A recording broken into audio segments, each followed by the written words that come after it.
আসসালামু আলাইকুম। আজকে আমাদের আলোচনার বিষয় নবুয়াতের আলো থেকে কারবালার ছায়া। ইতিহাস সবসময় লেখা হয় শব্দে, কিছু ইতিহাস লেখা হয় নীরবতায়, কিছু লেখা হয় অশ্রুতে, আর কিছু লেখা হয় রক্তে। কারবালা তেমনই এক ইতিহাস। এটি হঠাৎ করে জন্ম নেয়নি, একটি দিনের ঘটনা নয়, বরং এটি ছিল একটি দীর্ঘ পথ চলার পরিণতি।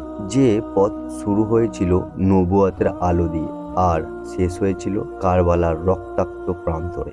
মক্কার মরুভূমিতে যখন অন্ধকার ঘন ছিল, মানুষ যখন মানুষকে দাস বানাতো, শক্তি যখন ছিল আইন, তখনই আল্লাহ পাঠালেন তার শেষ নবীকে, হযরত মুহাম্মদ সাল্লাল্লাহু আলাইহি ওয়াসাল্লামকে। তিনি এসেছিলেন কেবল নামাজ শেখাতে নয়, বরং মানুষকে মানুষ বানাতে। আল্লাহ কোরআনে ঘোষণা করলেন, প্রিয় নবী, আমি তোমাকে সমগ্র জগতের জন্য রহমত হিসেবে পাঠিয়েছি। সূরা আল আম্বিয়া আয়াত নাম্বার 107। এই রহমত ছিল শাসকের জন্য ন্যায়, দুর্বলের জন্য আশ্রয়, নারীর জন্য সম্মান, দাসের জন্য মুক্তি। 23 বছর ধরে এই নবী করিম সাল্লাল্লাহু আলাইহি ওয়াসাল্লাম মানুষ গড়েছেন, একটি জাতি তৈরি করেছেন, একটি রাষ্ট্রের ভিত্তি স্থাপন করেছেন। কিন্তু তিনি জানতেন তিনি চিরকাল থাকবেন না। হিজরি 11 সাল। মদিনার আকাশ ভারী, ঘরগুলো নীরব, সাহাবীদের চোখে জল। রাসূলুল্লাহ সাল্লাল্লাহু আলাইহি ওয়াসাল্লাম ইন্তেকাল করেছেন। উম্মাহ প্রথমবার বুঝলো নবী ছাড়া জীবন কেমন। কিন্তু ইসলাম থেমে থাকেনি, কারণ নবী করিম সাল্লাল্লাহু আলাইহি ওয়াসাল্লাম যাওয়ার আগে পথ দেখিয়ে গেছেন। এবার নবুয়াতের উত্তরাধিকার তথা নেতৃত্বের প্রশ্ন উঠল, কিন্তু কোনো রাজপরিবার নয়, কোনো বংশ নয়। সাহাবীরা বেছে নিলেন সবচেয়ে যোগ্য মানুষটিকে। সেটি হলেন হযরত আবু বকর রাদিয়াল্লাহু তাআলা আনহু। তিনি ক্ষমতায় বসে বললেন, আমি তোমাদের মধ্যে সেরা নই। যদি আমি সঠিক পথে থাকি আমাকে সাহায্য করো, আর আমি যদি ভুল করি তাহলে আমাকে সংশোধন করো। এই ছিল ইসলামী নেতৃত্ব।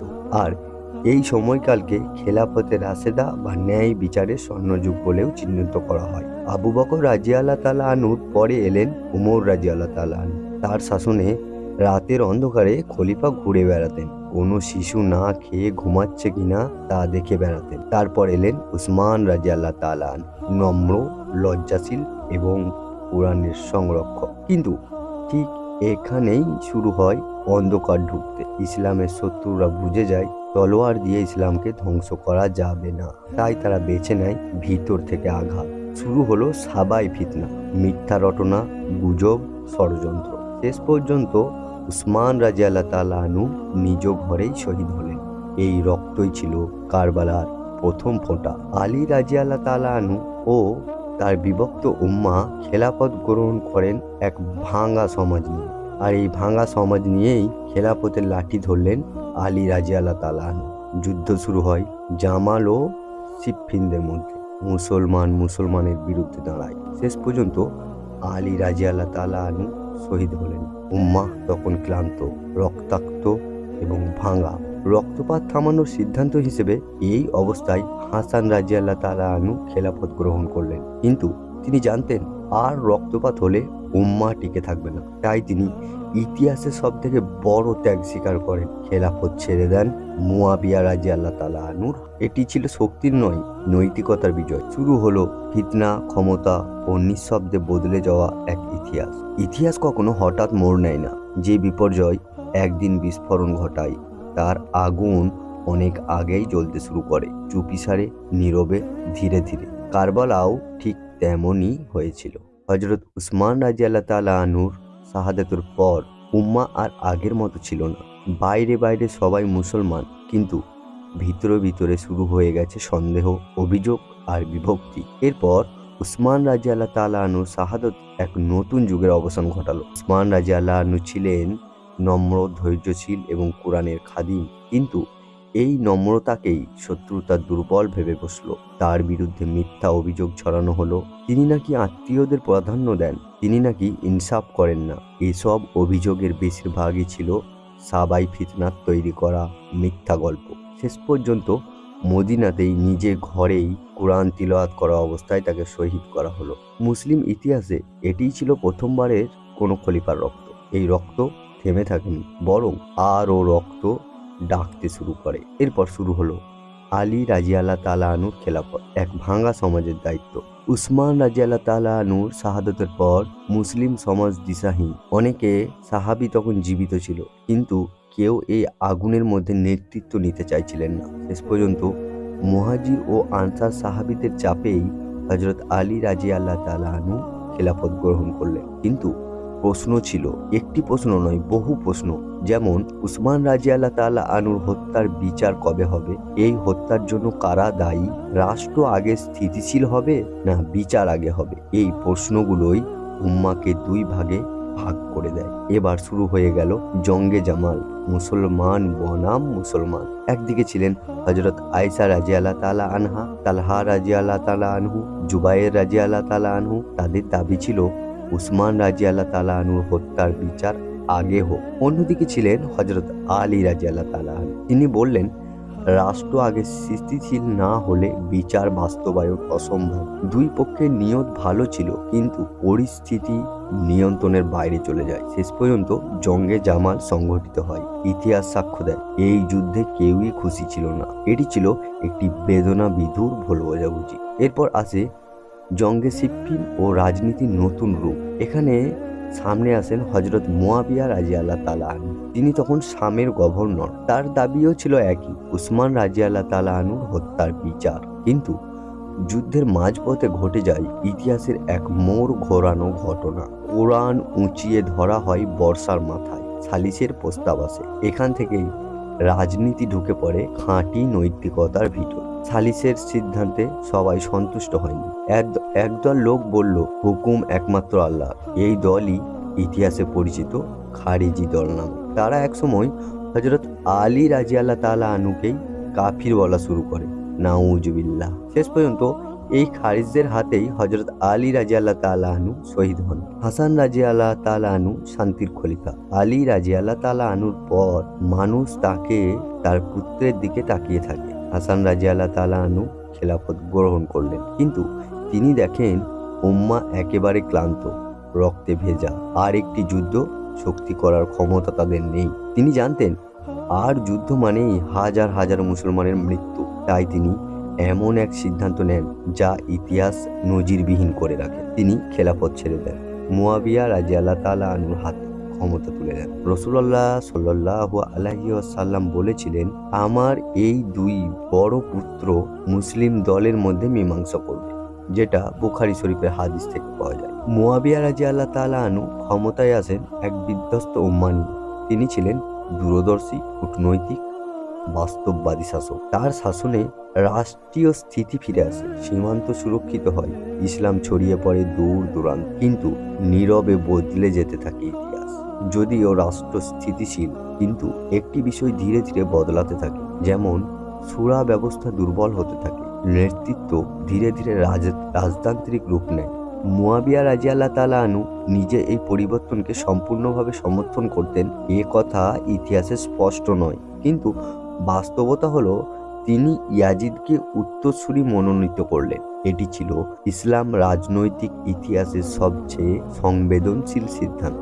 ইয়াজিদ তখন তরুণ, সে প্রশাসনিকভাবে দক্ষ, সামরিক অভিজ্ঞতাও তার আছে, কিন্তু সমস্যা ছিল অন্য জায়গায়। তার ব্যক্তিগত চরিত্র নিয়ে প্রশ্ন, সূরা পদ্ধতি থেকে বাদ পড়া, সাহাবাদের একাংশে আপত্তি। এই আপত্তিগুলোই ভবিষ্যতের আগুনকে উস্কে দেয়। এই সময় হুসাইন রাদিয়াল্লাহু তাআলা আনহু ছিলেন মদিনায়, নীরব কিন্তু গভীরভাবে পর্যবেক্ষণরত। তিনি কখনো কোনো বিদ্রোহ ঘোষণা করেননি, কিন্তু ইতিহাস তাকে ধীরে ধীরে ঠেলে দিচ্ছিল এক অনিবার্য পথে, যে পথ সামনে ছিল কারবালা।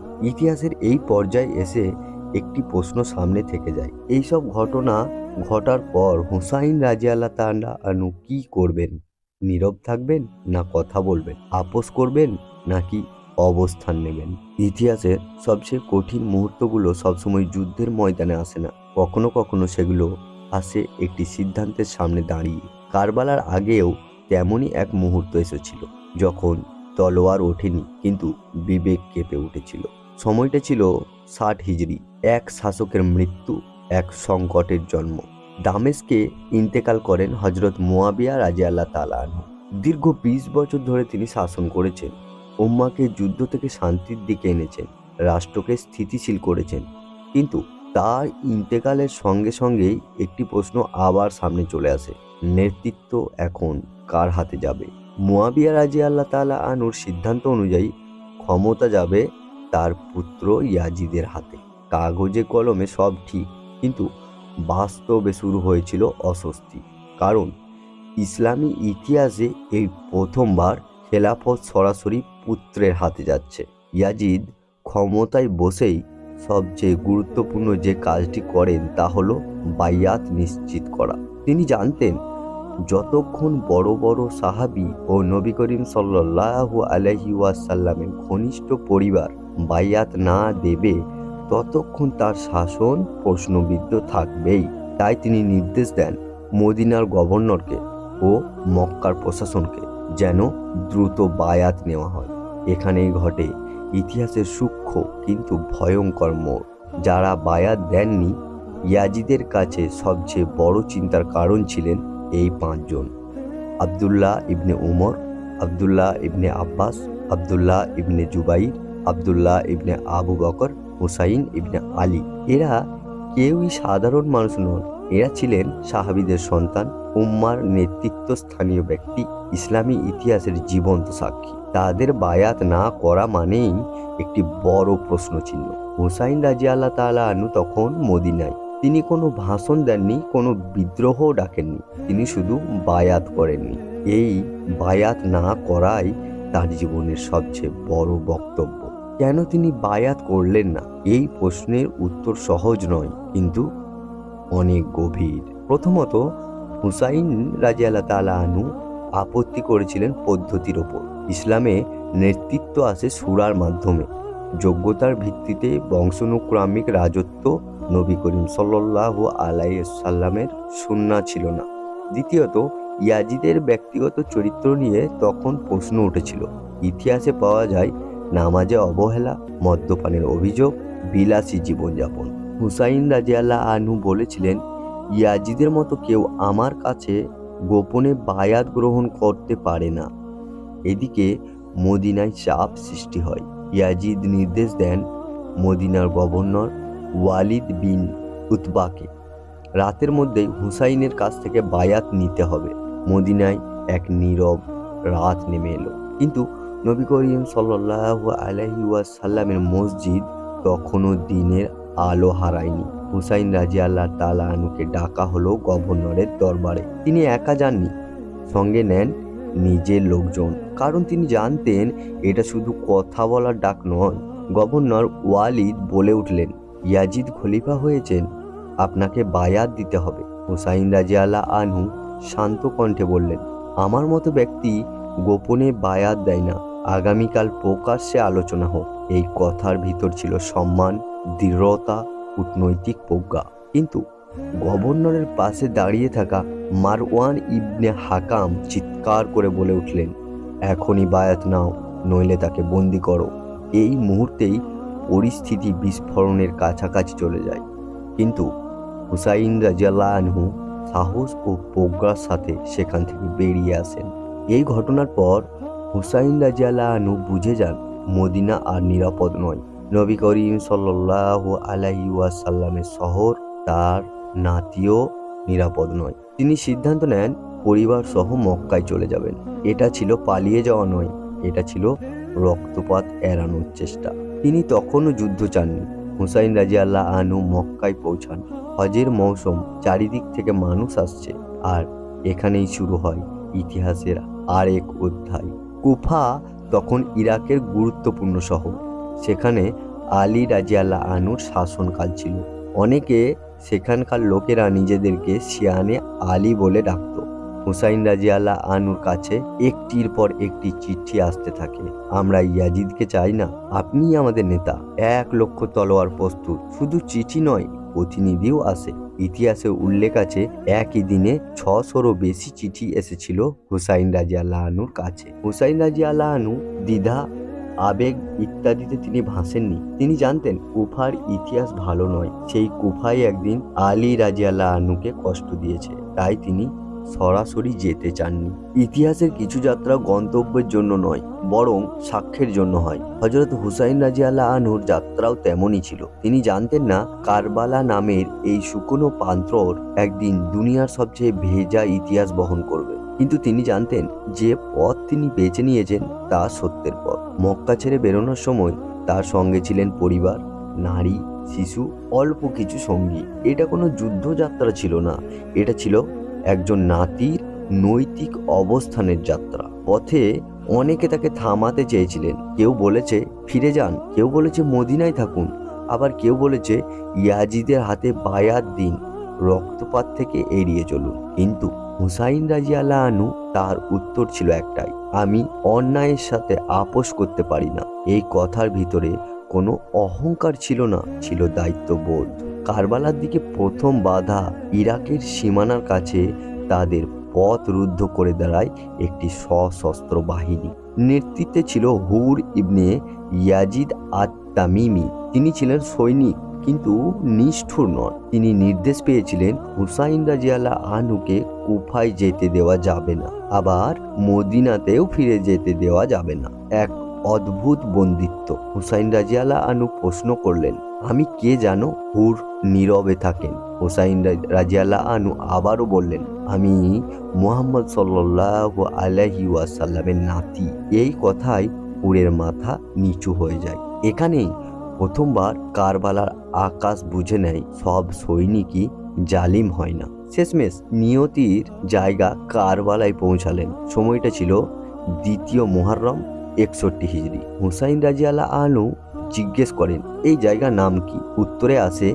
কারবালা। তিনি গভীর নিঃশ্বাস নেন এবং বলে উঠলেন, হে আল্লাহ, আমি দুঃখ ও পরীক্ষার জায়গায় এসে পৌঁছেছি। কারবালা তখন শুধু বালুর প্রান্তর। কেউ জানতো না এই বালুই একদিন উম্মার বিবেক হয়ে উঠবে। কারবালায় পৌঁছেই হুসাইন রাদিয়াল্লাহু আনহু যুদ্ধ চাননি, বরং তিনি পাঠান একটির পর একটি প্রস্তাব, যেগুলি ছিল, আমাকে মদিনায় ফিরে যেতে দিন, আমাকে অন্য কোনো মুসলিম ভূখণ্ডে যেতে দিন, অথবা আমাকে ইয়াজিদের কাছে যেতে দিন, আমি সরাসরি তার সঙ্গে কথা বলবো। এগুলো বিদ্রোহীর প্রস্তাব নয়, এগুলো একজন দায়িত্বশীল নেতার প্রস্তাব। কিন্তু কুফার গভর্নর উবাইদুল্লাহ ইবনে জিয়াদ সব প্রত্যাখ্যান করে দেন। তার একটাই দাবি, ইয়াজিদের হাতে নিঃশর্তভাবে বায়াত গ্রহণ করতে হবে। হুসাইন রাদিয়াল্লাহু আনহু আবার উত্তর দেন, ইজ্জতের মৃত্যু আমি জিল্লতের জীবনের সাথে বদলাবো না। এরপর শুরু হলো অবরোধ। ৭ই মুহররম হুসাইন রাদিয়াল্লাহু আনহু শিবিরের ওপর পানি বন্ধ করে দেওয়া হলো। শিশুদের কণ্ঠ শুকিয়ে গেল, নারীরা নীরবে চোখ মুছলেন, কিন্তু কোথাও কোনো আত্মচিৎকার নেই, কারণ এই শিবির জানতো তারা কিসের জন্য দাঁড়িয়ে আছে। এবার আশুরার আগের রাত, এরপর ইতিহাসের সবচেয়ে নীরব রাত, ৯ই মুহররমের রাত। চারিদিকে অদ্ভুত নীরবতা। হুসাইন রাদিয়াল্লাহু আনহু তার সঙ্গীদের একত্রিত করলেন এবং বললেন, আমি আমার বায়াত তোমাদের হাতেই তুলে দিলাম। এরা শুধু আমাকে চাই, তোমরা চাইলে এখান থেকে চলে যেতে পারো। এটা কোনো নেতার কথা নয়, এটা একজন সত্যিকারের আমানতদারের কথা। কিন্তু কেউ যায়নি। একজন বলে উঠলেন, আপনাকে ছেড়ে আমরা কোথায় যাব? আর একজন বলে উঠলেন, আপনার পরে আমরা বেঁচে থেকে কি করব? এই রাত ছিল কুরআন তিলাওয়াতের রাত, নামাজের রাত, দোয়া করার রাত। ইতিহাসে উল্লেখ আছে, কারবালা সেই রাত মৌমাছির গুঞ্জনের মতো ইবাদতে ভরে উঠেছিল। ১০ই মুহররম আশুরার সকাল। হুসাইন রাদিয়াল্লাহু আনহু শত্রুদের দিকে তাকিয়ে বললেন, হে লোকেরা, একবার ভেবে দেখো আমি কে। তিনি নিজেকে আবারও পরিচয় দিলেন, আমি নবীর নাতি, আমি আলীর পুত্র, আমি ফাতিমার সন্তান। তিনি বলেন, আমার রক্ত কি হালাল? ইতিহাস সাক্ষ্য দেয়। এই প্রশ্নের উত্তরে সকলেই নীরব ছিল। এরপর যুদ্ধ অনিবার্য হয়ে ওঠে। শুরু হলো যুদ্ধ। কিন্তু হুসাইন রাদিয়াল্লাহু আনহু প্রথম আঘাত করেননি কাউকেই। এক এক করে তার সঙ্গীরা শহীদ হন। তারা নামাজ পড়তে পড়তে, হাসতে হাসতে শাহাদত বরণ করেন। উত্তপ্ত মরুভূমি, চারিদিকে শুধু রক্ত। হুসাইন রাদিয়াল্লাহু আনহু তখন একা। পিছনে শিশুদের কান্না, সামনে হাজারো তলোয়ার। তিনি আকাশের দিকে তাকিয়ে বললেন, হে আল্লাহ, তুমি সাক্ষী থেকো। এরপর যা ঘটে তা ইতিহাসের সবচেয়ে বেদনাবিধুর অধ্যায়। হুসাইন রাদিয়াল্লাহু আনহু পরাজিত। হুসাইন রাদিয়াল্লাহু আনহু পরাজিত হননি, কারণ পরাজয় হয় আদর্শের, আর কারবালায় আদর্শ কখনো হারেনি। ইতিহাসের কিছু সকাল সূর্য উঠলেও আলো দেয় না। কারবালার আকাশে সূর্য উঠেছিল ঠিকই, কিন্তু আলো ছড়ায়নি। মরুভূমির বাতাস ছিল ভারী, সেও যেন জানতো আজ এখানে কিছু শেষ হবে, কিন্তু একই সঙ্গে কিছু চিরকালের জন্য শুরু হবে। একপাশে হুসাইন ইবনে আলী রাজিয়াল্লাহু আনহু, সংখ্যায় অল্প কিন্তু হৃদয়পূর্ণ। অন্য পাশে হাজার হাজার সশস্ত্র সৈন্য, সংখ্যায় বেশি কিন্তু বিবেকহীন, নীরব। এই দুই শিবিরের মাঝে কেবল একটি মরুভূমি নয়, ছিল একটি হক ও বাতিলের সীমারেখা। হুসাইন রাজিয়াল্লাহু আনহু আবারও চেষ্টা করলেন। তিনি ঘোড়ায় চড়ে সামনে যান, শেষবারের জন্য আহ্বান জানাতে, এবং উচ্চ কণ্ঠে বলে উঠলেন, হে লোকেরা, একবার ভেবে দেখো আমি কে। তিনি আবারও স্মরণ করিয়ে দিলেন তিনি নবী করিম সাল্লাল্লাহু আলাইহি ওয়াসাল্লামের নাতি, তিনি আলী ও ফাতিমার সন্তান, তিনি ইসলামের ঘরের মানুষ। তিনি প্রশ্ন করলেন, আমি কি এমন কিছু করেছি যার জন্য আমার রক্ত হালাল নয়? চারিদিকে শুধুই নীরবতা, কেউই উত্তর দিল না, কারণ সত্যের সামনে মিথ্যা সবসময় চুপ থাকে। সাহাবী ও আহলে বায়ত আস্তে আস্তে শহীদ হতে শুরু হয়, কিন্তু হুসাইন রাদিয়াল্লাহু আনহু নিজে প্রথমে এগিয়ে যাননি। প্রথমে এগিয়ে যান তার সঙ্গীরা। তারা জানতেন আজ তাদের নামে ইতিহাস লেখা হবে। এক এক করে তারা শহীদ হন। তাদের মুখে ছিল তাকবীর, কালিমা, আল্লাহর সন্তুষ্টি রক্ষার জন্য। আর সেই মরুভূমির বালি একে একে করে তাদের নামগুলোকে শোষণ করে নিল। এরপর এগিয়ে আসেন আহলে বায়তের তরুণরা। তাদেরও চোখে জলে ভরা ছিল, কারণ তারা জানতো এই মৃত্যু শেষ নয়। একজন একজন করে সকলেই শাহাদত বরণ করলেন। ইতিহাসে এটিই একমাত্র যুদ্ধ যেখানে পরিবারগুলো জানতো ফেরার জন্য কেউই থাকবে না। এক পিতা, এক পুত্র। হুসাইন রাদিয়াল্লাহু আনহু যখন একজন নেতা ছিলেন, হুসাইন রাদিয়াল্লাহু আনহু তখন শুধু একজন নেতা নন, তিনি তখন একজন পিতা। তিনি তার সন্তানদের দিকে তাকালেন। তারা তাকে দেখে বললেন, আমাদের অনুমতি দিন। এই দৃশ্য বর্ণনা করা সহজ নয়, কিন্তু ইতিহাসে আছে হুসাইন রাদিয়াল্লাহু আনহু তাদেরকে থামাননি, কারণ তিনি জানতেন সত্যের পথে বাধা দেওয়া সবচেয়ে বড় অন্যায়। এক সময়ে আসে হুসাইন রাদিয়াল্লাহু তাআলা আনহু একা, পিছনে নারী ও শিশুরা, সামনে হাজারো তলোয়ার। তিনি একবার শিবিরের দিকে তাকান, একটি ছোট্ট কণ্ঠ শুনতে পান, পানি নেই। ইতিহাস বলে তিনি আবারও শত্রুদের দিকে তাকিয়ে বলেন, যদি আমার কোনো অপরাধ হয়ে থাকে আমাকে আঘাত করো, কিন্তু এই শিশুদের কি দোষ? এদিকে হৃদয় তখন পাথর। শেষ পর্যন্ত হুসাইন রাদিয়াল্লাহু আনহুকে নিজেই সামনে এগুতে হলো। শেষ পর্যন্ত হুসাইন রাদিয়াল্লাহু আনহু নিজেই সামনে এগিয়ে গেলেন। তিনি কোনো সেনাপতি হিসেবে নয়, একজন সাক্ষী হিসেবে। তিনি যুদ্ধ করেন, কিন্তু প্রতিশোধের জন্য নয়। তিনি যুদ্ধ করেন সত্যকে সাক্ষ্য দিতে। তার শরীরে আঘাত আসে, কিন্তু তিনি পড়ে যাননি, কারণ তাকে ধরে রেখেছিল ঈমান। শেষ মুহূর্তে ইতিহাস এখানেই থেমে যায়। শব্দ কমে আসে, মরুভূমি স্তব্ধ হয়ে যায়। শেষ আঘাত আসে, হুসাইন রাদিয়াল্লাহু তাআলা আনহু শাহাদত বরণ করেন। এই মুহূর্তে কারবালা আর একটি জায়গা নয়, তা হয়ে যায় একটি চিরন্তন প্রতীক। যুদ্ধ শেষ হয়, কিন্তু বিজয়ের উল্লাস হয় না, কারণ সবাই জানে এটা কোনো বিজয় নয়। শিবিরে নীরবতা, শিশুরা প্রীতিহীন, নারীরা স্বজনহারা, কিন্তু অপমান নয়। আহলুস সুন্নাহর মতে নারী ও শিশুদের ধর্ষণ করা হয়নি।